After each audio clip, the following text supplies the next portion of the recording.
ஹரி ஓம். வணக்கம் அனைவருக்கும். சிந்திக்க சில துளிகள். இன்று நம்ம பொதுவாக இவங்கெல்லாம் நல்ல பசங்க, இவங்கெல்லாம் கெட்ட பசங்க, இவங்க நல்ல பிள்ளைங்க, இவங்கெல்லாம் சரியில்லை அப்படின்னு சில நம்ம அடையாளம் வைப்போம். நாம் எப்படி ஒரு பிள்ளைங்க பசங்களை அல்லது மற்றவர்களை நல்லவர்கள் கெட்டவர்னு நிர்ணயம் பண்ணுற அப்படிங்கிறது ஒன்று. ஆனால் பெரியவங்க என்ன சொல்லியிருக்காங்க அப்படின்னா,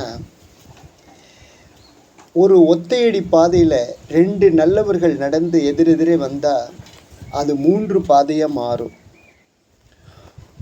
அதே ஒத்தையடி பாதையில் ஒரு நல்லவர் ஒரு கெட்டவர் வந்தால் அது 2 பாதையாக மாறும். 2 பேரும் கெட்டவர்களாக எதிரெதிரே வந்தால் அது ஒரு பாதையாகத்தான் இருக்கும் அப்படின்னு சொல்லியிருக்காங்க. இது ரொம்ப ஈஸியாக புரியும்னு நினைக்கிறேன் நான் சொன்னது. அதாவது ஒரு ஒத்தையடி பாதை, தூரத்தில் எதிரே ஒருத்தர் வர்றார், இங்கே எதிரெதிரே 2 பேர் வர்றாங்க.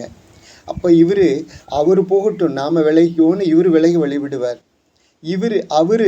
இவர் போகட்டுன்னு சொல்லி அவரும் விலகி வழிவிடுவார். அந்த ஒத்தையடி பாதை அப்படியே இருக்கும். 2 பேர் விலகி நடக்கிறதுனால 3 பாதையாக மாறும். இதுலேயே ஒருத்தர் மோசமானவர் ஒருத்தர் நல்லவர்னு வைங்க. அவன் விலகி போட்டுன்னு இவர் நேராக போவார், கெட்டவர். நல்லவர் அவர் போட்டு நாம் விலகிக்கலான்னு அவர் விலகி வழிவிடுவார். இப்போ 2 பாதையாக மாறும். 2 பேருமே கெட்டவர்கள்னா இவன் விலகி போகட்டும் அப்படின்னு இவரும், அவன் விலகி போட்டும் அப்படின்னு இவரும், 2 பேரும் நீ பெரிய கொம்பனாடா, நீ விலகடா, நீ பெரிய அப்படின்னு 2 பேரும் இடிச்சுக்குவாங்களே தவிர பாதை மாற மாட்டாங்க. பாதையும் உருவாகாது, ஒரே பாதையாக தான் இருக்கும். இதுதான் பெரியவங்கள் சொன்ன அடையாளம். இப்போ நம்ம அமைதியாக வாழணும்னு விரும்புகிறோன்னு வச்சுங்க.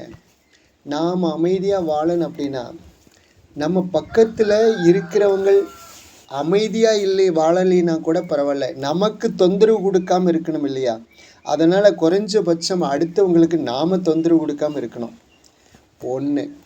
2வது, நம்ம குடும்பத்தில் இருக்கிறவங்க நாம் அமைதியாக வாழணும்னு நினச்சா நம்ம குடும்பத்தில் இருக்கிறவங்க அப்படியே கத்திக்கிட்டு இருந்தால் நாம் எப்படி அமைதியாக இருக்க முடியும்? அவங்களுக்கும் அமைதியை பற்றி புரிய வைக்கணும். இப்போ இந்த குறைஞ்சபட்ச